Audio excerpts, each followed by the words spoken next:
E uma informação urgente: o que é esse Nipah?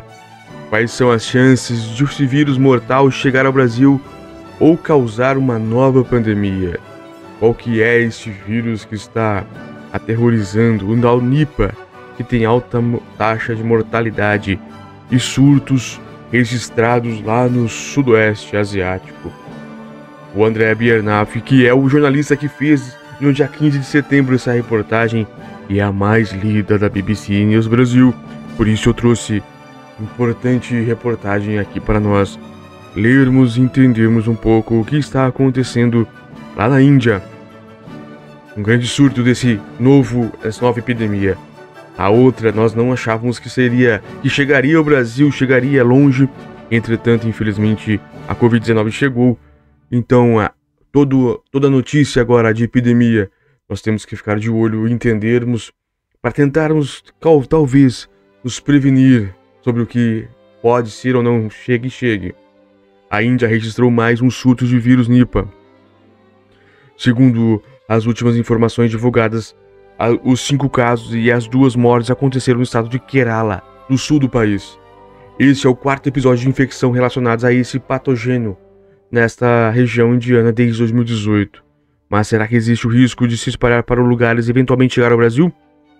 Segundo especialistas ouvidos pela BBC News do Brasil, a probabilidade de uma disseminação rápida do Nipah é pequena, ao menos por enquanto.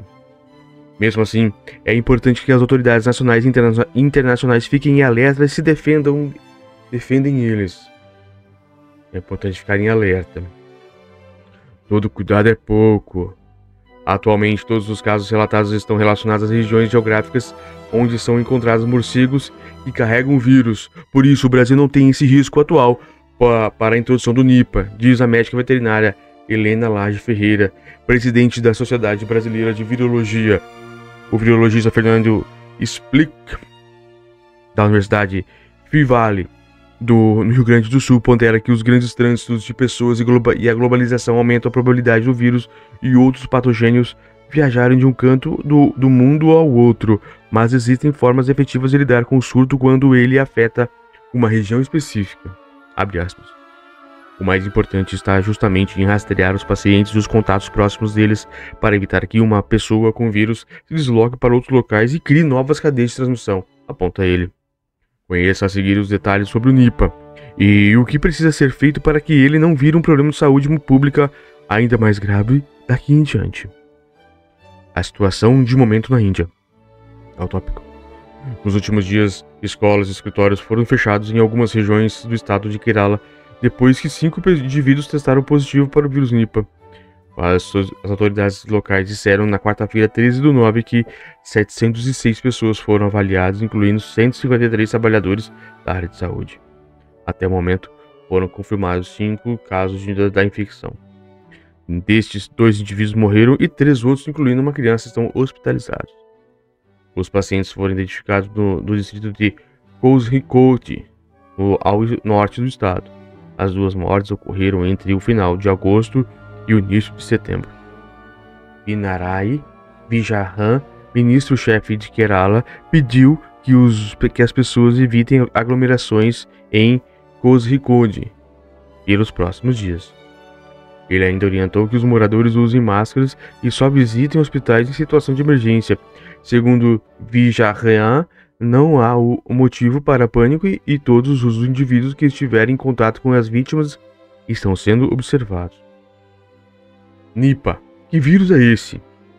A Organização Mundial de Saúde, a OMS, aponta que o vírus Nipah foi identificado pela primeira vez em 1999, durante um surto que aconteceu em uma fazenda de suínos na Malásia.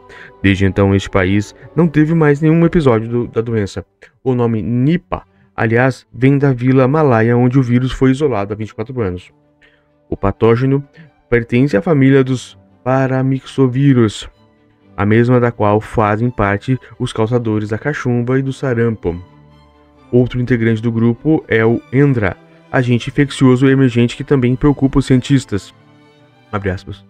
Na natureza, o Nipah circula em morcegos frugívoros, que vivem principalmente na Ásia, mas também são encontrados na Indonésia e na Austrália, explica Spilk.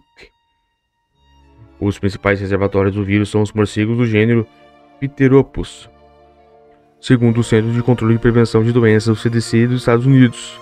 Eles têm grande porte e são conhecidos popularmente como raposas voadoras. A transmissão do Nipah para seres humanos acontece por meio do contato direto com os morcegos, bem como com fluidos corporais deles, saliva, urina, ou por contato com as fezes. Outra forma de transmissão se dá pelo consumo de alimentos contaminados pelo animal. Há casos registrados da doença em que ocorreram depois de pacientes comerem frutos crus ou tomarem a seiva de palma que apresenta material orgânico advindo dos morcegos. Outras vítimas frequentes do Nipah são os suínos, e o vírus pode ser passado de porcos infectado para seres humanos. Olha só. Há casos registrados de infecção por este patógeno em outros animais domésticos, como cães, gatos, cabras, cavalos e ovelhas. De acordo com a Organização Mundial de Saúde Animal, a WHO, na sigla em inglês, a transmissão de pessoa para pessoa também é possível.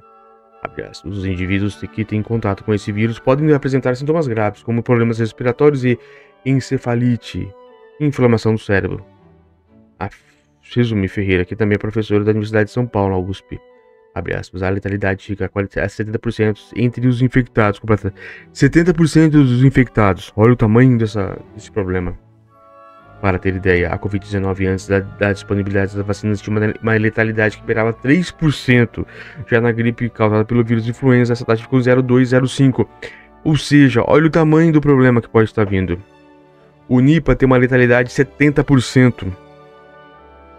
A Covid, que foi arrasadora, tinha 3%. Por hora, não existe imunizante ou remédio capaz de prevenir ou tratar a infecção do Nipah.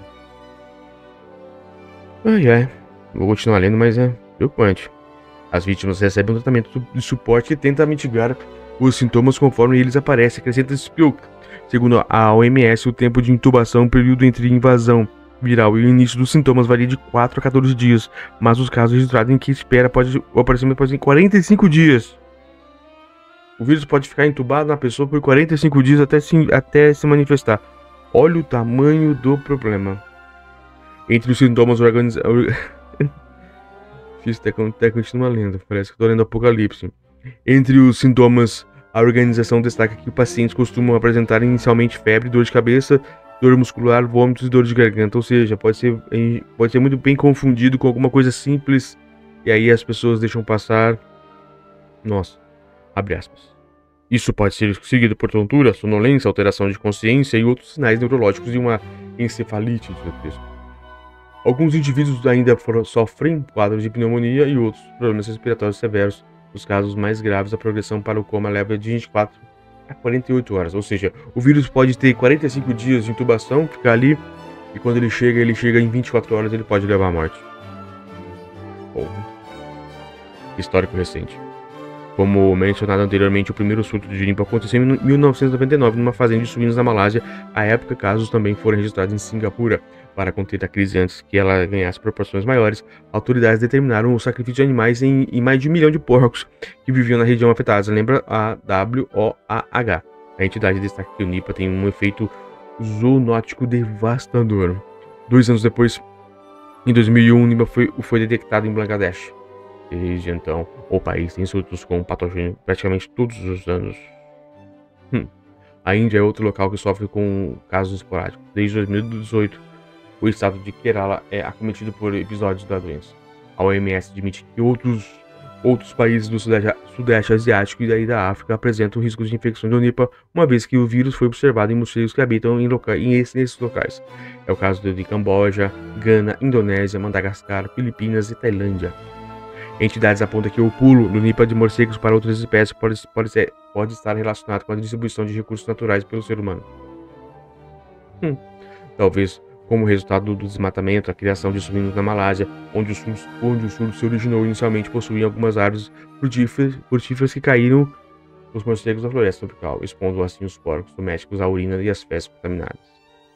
Especula a WOAH. Um fenômeno parecido é observado agora na Índia, como destacou uma reportagem publicada pela agência Reuters. A gravidade da infecção e todo o contexto global atual fizeram com que a OMS incluísse em 2018 o Unipa na lista de doenças prioritárias para pesquisa e desenvolvimento de novas formas de prevenção e tratamento. Ou seja, desde 2018 eles já têm essas informações. Nós estamos em 2023 com o surto ocorrendo novamente e nós não temos ainda os imunizantes. É ou não é uma irresponsabilidade da OMS? Claro que é. Uma nova pandemia.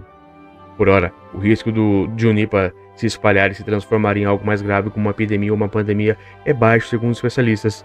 O Spilk destaca que a prevenção necessária para evitar esse cenário está em curso na Índia. Na Índia?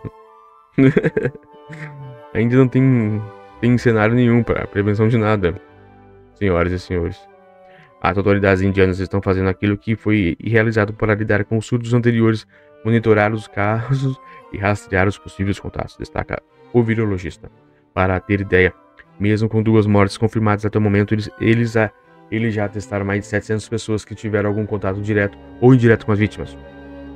É justamente isso que precisa ser feito para encontrar pessoas infectadas para que elas sejam isoladas e devidamente atendidas. Isso evita a dispersão do vírus para outras regiões, conclui ele.